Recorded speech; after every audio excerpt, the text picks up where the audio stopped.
Good afternoon, students. Today we are going to discuss about 10th lesson, which is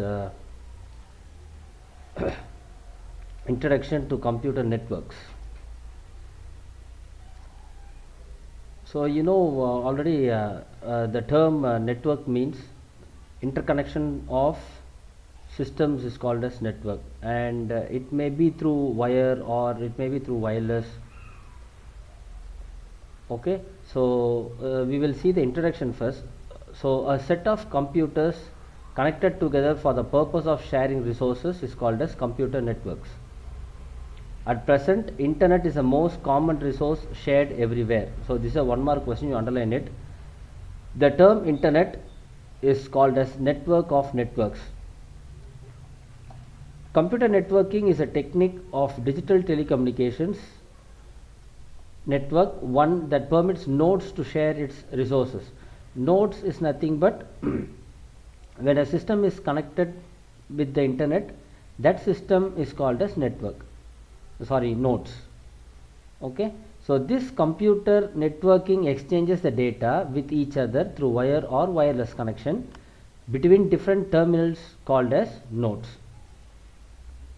So node is a 2 mark question, so you just make a note of it. So a computer which is connected to a network is called as a node. So that's all. The answer for node is a computer which is connected to the network is called as a node. Okay, so the data from these wires is transferred over any cable media such as fiber optic cable or wireless media such as Wi-Fi. So you have different types of cable. So here they are given fiber optic cable, you have coaxial cable, you have twisted pair cables, like that. You have lots and lots of types of wires to connect over the internet. And as you know, it is wireless communication, which is called as Wi-Fi. So wireless fidelity. Okay, and after that you have even Li-Fi, Li-Fi, which is light fidelity. So computer which is connected to the network is called as nodes, and this is also a 1 mark question, underline it. The data originates and terminates at these particular nodes is called as source and destination. So the system which sends the data is called as source system, and the system which receives the data is called as destination system. Okay, in networking, nodes are identified by its IP address. So IP address is nothing but its internet protocol address. Okay, so IP address will be in the form of we'll show it with an example. So it will be in the form of 32 bits. Okay, so it will be of 4 parts. So this will contain 8 bits, second part 8 bits, third 8 bits, and fourth 8 bits. So totally you have 32 bits. Okay, so this is called as an IP address. So for each and every website you have an IP address, and it will be used to fetch the website which the user types. Okay, so which the user sends the request. Each and every website will be stored in the form of this IP address, but we can't memorize lots and lots of IP addresses. So these IP addresses will be linked to the URL address, which is Uniform Resource Locator. Okay, so for example, if you take Google, it has an individual IP address. Okay, so you can, for Facebook it has an individual IP address, for Twitter you have an individual IP address, like that. For each and every website you have an individual IP address. So you can't keep in mind all the IP addresses. For that, this IP addresses has been linked to the URL address. So for example, you can directly type as, so this is the URL address which I am typing now, www.google.com. That's all. So this is URL address. Okay.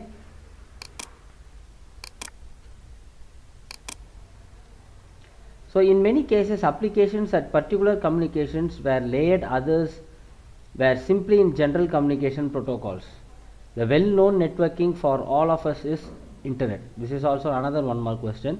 The well-known networking for all is called as internet. So here are some diagramical representation where the resources has been shared through wired. Okay, so this is a router, and from the router you can connect your desktop, you can connect your printer. So resources which are connected is called as a networks. Okay, so this is through wired, and this one is through Wi-Fi.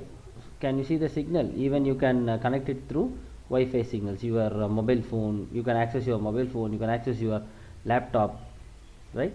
So this is internet. It will be connected through the server. Okay.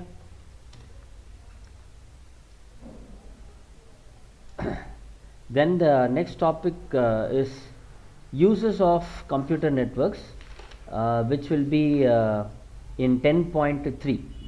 Okay, so the computer network plays a major role on providing information to large, small organizations as well as to individuals. Nowadays, almost all the companies, banks and stores are implemented the computerized transaction. Transactions are going in various locations. It may be in the same campus, building, city, or at different places. So let us see about this. Okay, so some of the common uses of computer networks are: it is used for communication, it is used for resource sharing, it is used for data or software sharing, and it is used for money saving too. We'll discuss these uses of computer networks one by one in detail. So once our system is our computer is networked, you can avail these uses. Okay, so these are the common uses, whereas communication will be easier, and you can share resources from one system to another system if your system has been networked. You can share even data, you can share softwares, and it is also money saving too. So the first one is communication. It is using the networks. We can interact with the different people with each other at all over the world. So it provides a powerful communication among widely separated employees, teams and sections. So once internet has been connected, if the headquarters of a company is in abroad, and if they wanted to communicate to their employees or to their teams which is situated here local in Pondicherry or Chennai somewhere, so if their system has been interconnected, or it has been networked, and then they can share their ideas, they can share their views, they can share their data, they can share the information. So how about the profit, how about the loss in the company, like that. Okay, so they can easily communicate at very low cost through a mobile phone, social media, telephone, email, chatting, videos, telephone, videos, conferencing, SMS or MMS or a groupware, etc. Okay, so groupware is nothing but it is a how to tell it, it involves all the software, or it may be said as group of softwares that helps the members of a group work better together. Okay, so all the software will be packed in one software. See, for example, data conferencing, video conferencing, voice conferencing, or form discussion. So everything will be packed and it will be in one name. For example, you can take Skype. So Skype is a best example for groupware. So like that, you have MS Office Live Meet, you have WebEx, you have eHarmony. Like that, you have several groupwares. Okay. Then next one is resource sharing. So resource sharing means one device access by many systems.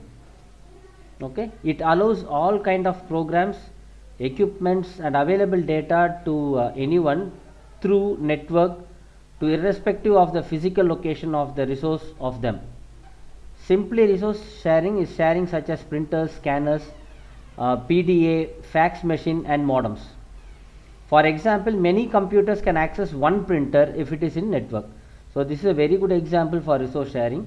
So even if you take in internet centers, they will have only one printers, but they will have around 5 to 10 systems. So all the systems can access a single resource if it has been networked. Okay. Then third one is software or data sharing. Using this computer network, similarly applications or other softwares will be stored at a central computer or server. Okay, so if you go to any companies, or if you go to, even if you take our school computer lab, all the systems will have the same applications and same programs.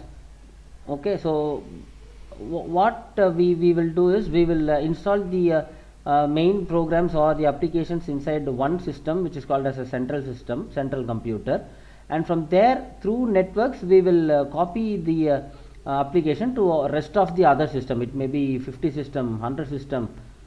Okay, so but you have a demerit in it, but because when this central computer has been affected through a virus, and it has been wirely connected, means through network, means all the 50 systems will have a greater risk of getting the virus from this central computer. Okay, so always it's better to update antivirus in the central system, and this should be maintained properly. So we can share one software from one to another. It provides high reliability source of data. For example, all files cannot be taken backup or duplicate on more than one computer. Okay, so if one is not unavailable due to the hardware failure or any other reason, the copies can be used. So it is very necessary that we should have a duplicate copy or a backup copy on one or more system. Okay, so if one computer has been failure due to some hardware issues, you can take the same data from the backup system. Okay, from the system which you have backupped or which you have duplicated the data. So it is always advisable to have backups on a pen drive, or it is to your mail, or to some another system like that. Okay, so all these things are possible only if your system is networked. And then how it saves the money. See, using the computer networking, it is important financial aspect for organization, because it saves money, because it reduces the paperwork, manpower, and it also saves the time. Okay, since paperwork and manpower is reduced, money is been reduced, as well as time is also been saved. So these are some of the uses of computer networks. So this is a 5-mark question. So uses of computer networks. So read thoroughly until this. If you have any doubts, ask me in the class session. Thank you, children.